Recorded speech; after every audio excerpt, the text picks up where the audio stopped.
You know, and the sisters are encouraging it too. Yes, we do, because that's the only currency, or that's not the only currency, that's the only currency that's being encouraged within this society. So sisters and women are doing that in order for them to get the attention that we feel like we need, unfortunately. Dereliction, enormity, evil. We're looking at the definitions of crime. Evil, you know. Crime is evil. Of course. Evil behaviour. You know why? Because it's against God. That's why. To be remote from God. Yeah, that's right. Evil behaviour, fault, felony, hit, illegality, immorality, infraction, infringement, iniquity, job, lawlessness. Job. Got a little job going on, you know. That's Cockney rhyming slang, you know. Yeah. Lawlessness, malefraction, malfeasance. You know, I have to look up some of these words because I don't even know what they mean. Yeah. Malfeasance, misconduct, misdeed, misdemeanor, misdemeanor. Mortal sin. Wow. But you see, I think it goes back, even just thinking about misdemeanor, you know, because crime is encouraged, then we're living in a society where it's encouraging crime. So, you know, then when we look at our young people and we see them doing crime, they're being taught that crime pays. You know, in a moral society, crime doesn't pay, because you end up getting punished, and you end up getting punished for a period of time, so that it stops you. It's supposed to be a deterrent. But in this society, it doesn't. So people who are committing crimes, they get encouraged and they get applauded. It's like you got to go to jail to get any props on the streets. Or get shot 9 times. 9 times. That's right. Yeah.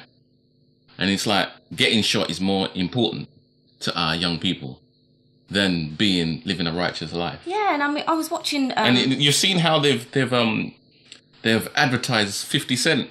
Yeah, of course. And how he seems to be the one that the media focuses on. And they've got this really terrible picture of our brother. I think his latest album release, where he's holding his head and he's looking like an absolute devil. Yeah. I don't know if you've seen it, sister, but it's all around town. You know, the society encourages this. Yeah, they do. It's a crime. And Elijah said to me, he said, I like 50 Cent. You know, and I said, what do you like about him? He said, I like his music. I said, have you listened to any of his lyrics? And he was like, no. And I said, well, you need to listen to the words that he's saying. You know, don't just listen to the beat of the music, but listen to the words that he's saying. And he's like, oh, because they don't always understand. They just like it because that somebody else says that they like it. And that's how the crime is perpetuated, by letting the children, or encouraging them to say, oh, I like him, or I like her. But they don't even understand what they're saying that they like. And, you know, that's spread throughout the television and through the radios and the music and what have you. There was another documentary that I was watching about The Simpsons, and how Bart and Homer, you know, they're just encouraging, you know, delinquency and a misfunctional family and a dysfunctional family. Yeah. You know, with Bart the way that he is, you know, he's not intelligent at all. You know, he's badly behaved, but he's also very funny, and so on and so on and so on. But they were saying that makes up for it, doesn't it? Right, being funny. That's the clown. right, exactly, because that's again making the wrong and the evil fair seeming. But then they were saying that the man who actually done or originated The Simpsons, who's Matt Groening, he was an anarchist. What he done is he deliberately wanted to cause anarchy throughout the society. And how did he do it? Because he hated the way that society was, and he wanted to make a change. How did he do it? One of the best ways is to just do it nice and subtly and use a cartoon. So I'm saying it's quite interesting how they're turning our children's minds around just by a simple cartoon like The Simpsons, which has just stormed throughout the whole society, and every generation has watched The Simpsons or enjoys The Simpsons. Crime scene investigation, brothers and sisters. This week we're looking at crime by Allah's grace and mercy. Next week we'll look at scene, and we look at investigation. We look at the different parts of the CSI to see where this CSI fits in our society. Because really, there needs to be a CSI. There needs to be a crime scene and investigation if we want to stop the killing and start the living. There has to be investigators, forensic scientists. You know, and we understand that the word forensic really means a forum. You know, it's come from the root word forum, and a forum for investigating. Okay. You know, forensic has come to mean, you know, picking up spots of blood and, you know, analysing it. But that's not actually what it means. Okay. That's what scientist means. Forensic scientist is one that argues in a forum.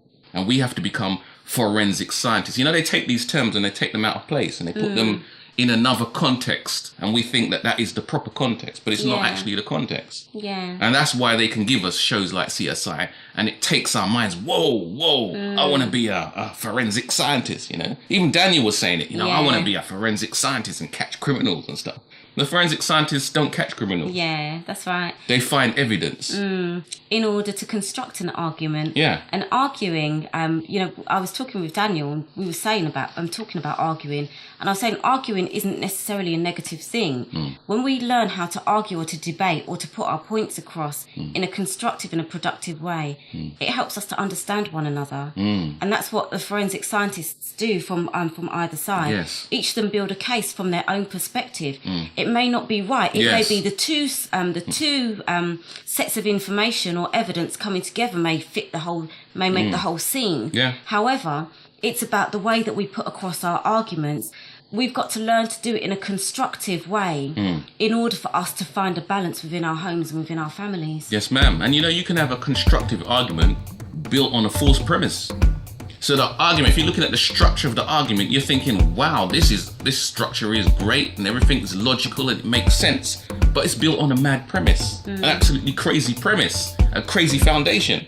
So if it's built on a crazy foundation and you're not looking at the root of what it is built on, you'll think that makes sense. Yeah. And this is how we are confused sometimes. Crime scene investigation by Allah's grace and mercy.